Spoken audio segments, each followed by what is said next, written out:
जय श्री कृष्णा। संजय कहते हैं, दोनों दलों का द्वंद्व युद्ध, विराट सपौत्र द्रुपद और के आदि का वध, दुर्योधन और दुशासन की पराजय, भीम कर्ण तथा अर्जुन द्रोण का युद्ध। संजय कहते हैं, महाराज, जब रात्रि के 3 भाग बीत गए और एक ही भाग शेष रह गया, उस समय कौरव तथा पांडवों में बड़े उत्साह के साथ युद्ध होने लगा। थोड़ी देर बाद चंद्रमा की प्रभा फीकी पड़ गई और पूर्व के आकाश में लाली घेरता हुआ अरुणोदय हुआ। उस समय दोनों सेनाओं के योद्धा अपनी अपनी सवारी छोड़कर संध्यावदन के लिए उतर पड़े और सूर्य के सम्मुख जप करते हुए हाथ जोड़कर खड़े हो गए। इसके बाद कौरव सेना फिर 2 भागों में विभक्त हो गई और द्रोणाचार्य ने दुर्योधन को साथ लेकर सोमक, पांडव तथा पांचाल योद्धाओं पर आक्रमण किया। कौरव सेना को 2 भागों में विभक्त देखकर श्री कृष्ण ने अर्जुन से कहा, धनंजय, शत्रुओं को बाईं ओर करके आचार्य द्रोण को दाहिने रखो।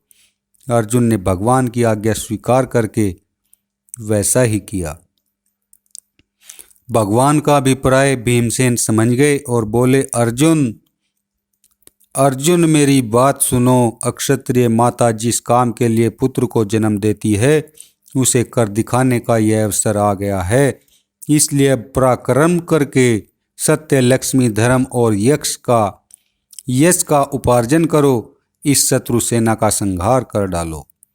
तब अर्जुन ने कर्ण और द्रोण को लांघ कर शत्रुओं के चारों ओर से घेरा डाल दिया। वे सेना के मुहाने पर खड़े हो बड़े बड़े क्षत्रियों को अपनी सराग्नि से दग्ध करने लगे, किंतु उन्हें कोई भी आगे बढ़ने से रोक न सका। इतने ही में दुर्योधन, कर्ण और शकुनि ने अर्जुन पर बाण बरसाना आरंभ किया, परंतु उन्होंने अपने अस्त्रों से उनके अस्त्रों का निवारण करके प्रत्येक को 10-10 बाणों से बींध डाला। उस समय बाण वृष्टि के साथ ही धूल की भी वर्षा होने लगी। चारों ओर घोर अंधकार छा गया, जिससे हम लोग एक दूसरे को पहचान नहीं पाते थे। नाम बताने से ही योद्धा परस्पर युद्ध करते थे। कितने ही रथी रथ टूट जाने पर एक दूसरे के केस, कवच और बाहें पकड़कर जूझ रहे थे। कितने ही मरे हुए घोड़ों और हाथियों पर सटे हुए प्राण खो बैठे थे। उस समय द्रोणाचार्य संग्राम में उत्तर दिशा की ओर जाकर खड़े हुए। उन्हें देखते ही पांडव सेना थर्रा उठी। कितनों पर आतंक छा गया। कुछ भाग चले और कुछ लोग मन उदास किए खड़े रहे। कितने हतोत्साह हो गए, कितने ही आश्चर्यचकित होकर देखने लगे। उनमें जो दिलेर थे वे क्रोध और अमर्ष में भर गए। कुछ ओजस्वी वीर प्राणों की परवाह न करके द्रोणाचार्य पर टूट पड़े। पांचाल राजाओं पर द्रोणाचार्य के सहायकों की अधिक मार पड़ी। वे अत्यंत वेदना सहकर भी युद्ध में डटे हुए थे। इतने ही में राजा विराट और द्रुपद ने द्रोण पर चढ़ाई की।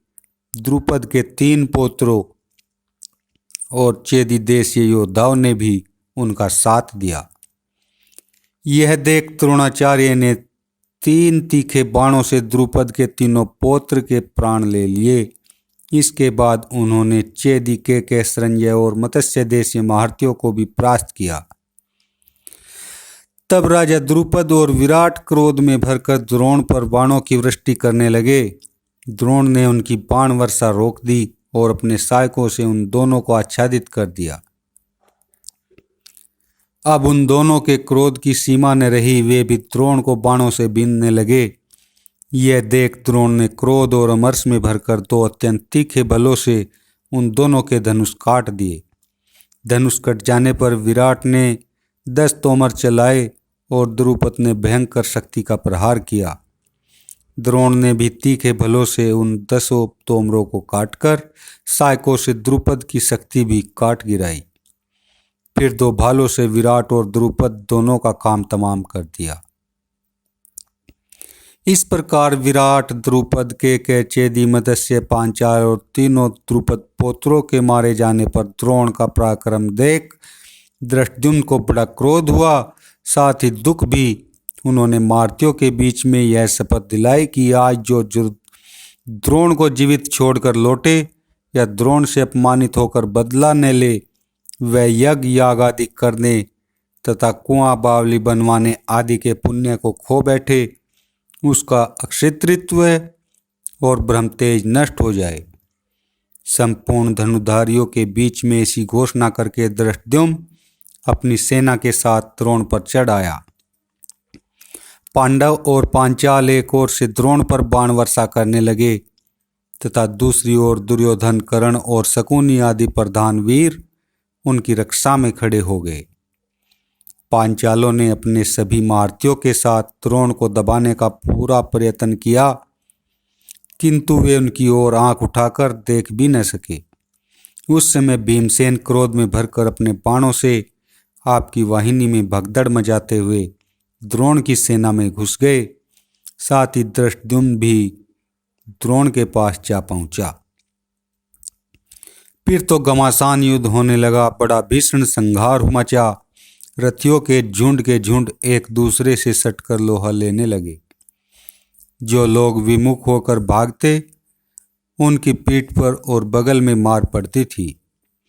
इस प्रकार वह घमासान युद्ध चल रहा था। इतने में संपूर्ण रूप से सूर्य भगवान का उदय हो गया।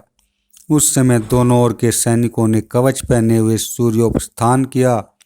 फिर पूर्ववत युद्ध होने लगा। सूर्योदय के पहले जिनके साथ लड़ते थे, उनका उन्हीं के साथ पुनः द्वंद्व युद्ध छिड़ गया। दोनों पक्ष के योद्धा बहुत समीप से सटकर मुकाबला कर रहे थे, इसलिए तलवार, तोमर और फरसों की मार से वहां का दृश्य बड़ा भयानक हो गया था। हाथी और घोड़ों की कटी हुई लाशों से रक्त की नदी बह रही थी। महाराज, उस समय द्रोणाचार्य और अर्जुन को छोड़कर बाकी समस्त सेना विक्षिप्त, व्याकुल, भयभीत एवं आतुर हो रही थी। द्रोण और अर्जुन ही अपने अपने पक्ष के रक्षक और घबराए हुए लोगों के आधार थे। शत्रु पक्ष के लोग उन्हीं दोनों के सामने आकर यमलोक की राह लेते थे। कौरवों और पांचालों की सेनाएं अत्यंत उद्विग्न हो गई थी। एक तो सारी सेना गुत्थमगुत्थ हो रही थी, दूसरे धूल उड़ उड़कर सबको ढक देती थी। इसलिए हम लोग उस महासंहार में कर्ण, द्रोण, अर्जुन, युधिष्ठिर, भीमसेन, नकुल, सहदेव, धृष्टद्युम्न, सात्यकी, दुशासन, अश्वत्थामा, दुर्योधन, शकुनी, कर्प, शल्य, कर्तवर्मा तथा और किसी वीर को नहीं देख पाते थे। पृथ्वी, आकाश या अपना शरीर तक नहीं सूझता था, ऐसा जान पड़ता था। फिर रात हो गई। कौन कौरव है और कौन पांडव या पांचाल, इसकी पहचान नहीं हो पाती थी। उस समय दुर्योधन और दुशासन नकुल, सहदेव के साथ भिड़े हुए थे। कर्ण भीमसेन से लड़ता था और अर्जुन द्रोणाचार्य से लोहा ले रहे थे। इन उग्र स्वभाव वाले महारथियों का अलौकिक संग्राम चलने लगा। ये विचित्र गतियों से अपने रथों का संचालन करते थे। वह युद्ध इतना भयंकर और आश्चर्यजनक था कि सभी रथी चारों ओर खड़े होकर उसका तमाशा देखने लगे। माद्री नंदन नकुल ने आपके पुत्र को दाहिने कर दिया और उस पर सैकड़ों बाणों की झड़ी लगा दी। फिर तो वहां बड़ा कोलाहल हुआ। दुर्योधन भी नकुल को दाहिनी ओर लाने का उद्योग करने लगा, मगर नकुल से उसकी एक न चली। उसने बाण वर्षा से पीड़ित कर उसे सामने से भगा दिया। दूसरी ओर क्रोध में भरे हुए दुशासन ने सहदेव पर धावा किया। उसके आते ही माद्री नंदन ने एक भल मारकर उसके सारथी का मस्तक उड़ा दिया। यह काम इतनी जल्दी में हुआ कि किसी सैनिक या स्वयं दुशासन को पता तक न चला। जब बागडोर संभालने वाला न होने से घोड़े स्वच्छंद होकर भागने लगे, तब दुशासन को मालूम हुआ कि मेरा सारथी मारा गया है।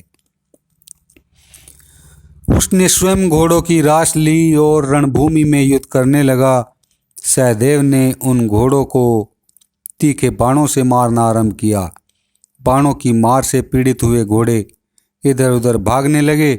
दुशासन जब घोड़ों की रास लेता तो धनुष रख लेता और जब धनुष से काम लेता तो रास छोड़ देता था।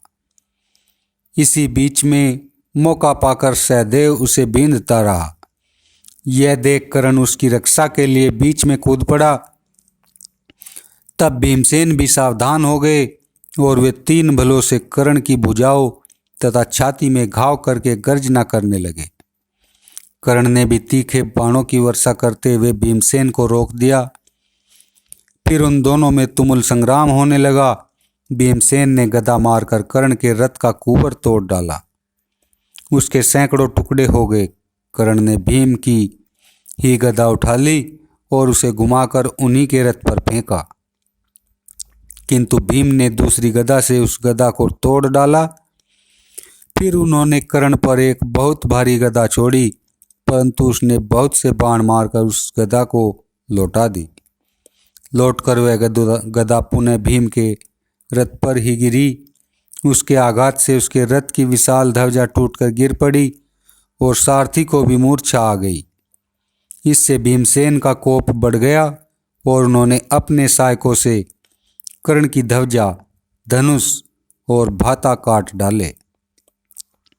कर्ण ने पुनः दूसरा धनुष लिया और तीखे तीरों से उनके घोड़े, पार्श्व रक्षक तथा सारथी को मार डाला। रथहीन हो जाने पर भीमसेन नकुल के रथ पर जा बैठे।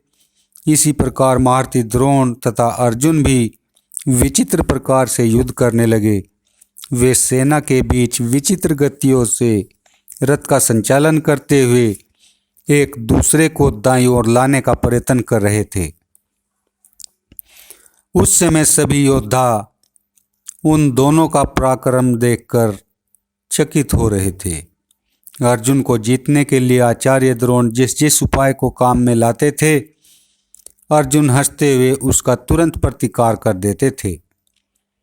तब द्रोणाचार्य ने क्रमशः इंद्र, पाशुपत, त्वष्ट्र, वायवाद और वारुण अस्त्र को प्रकट किया, किंतु अर्जुन ने द्रोण के धनुष से छूटते ही उन अस्त्रों का दिव्यास्त्र द्वारा शांत कर दिया। यह देख द्रोण ने मन ही मन अर्जुन की प्रशंसा की और उनके जैसे शिष्य को पाकर अपने को सभी शास्त्र वेताओं से श्रेष्ठ समझा। उन दोनों का युद्ध देखने के लिए आकाश में हजारों देवता, गंधर्व, ऋषि और सिद्धों के समूह एकत्रित हो गए। द्रोण और अर्जुन की प्रशंसा से भरी हुई उनकी बातें भी सुनाई देती थी। तदंतर द्रोणाचार्य ने ब्रह्मास्त्र प्रकट किया। यह अर्जुन तथा अन्य प्राणियों को संताप देने लगा। उस अस्त्र के प्रकट होते ही पर्वत, वन, वृक्षों सहित धरती डोलने लगी। समुद्र में तूफान आ गया।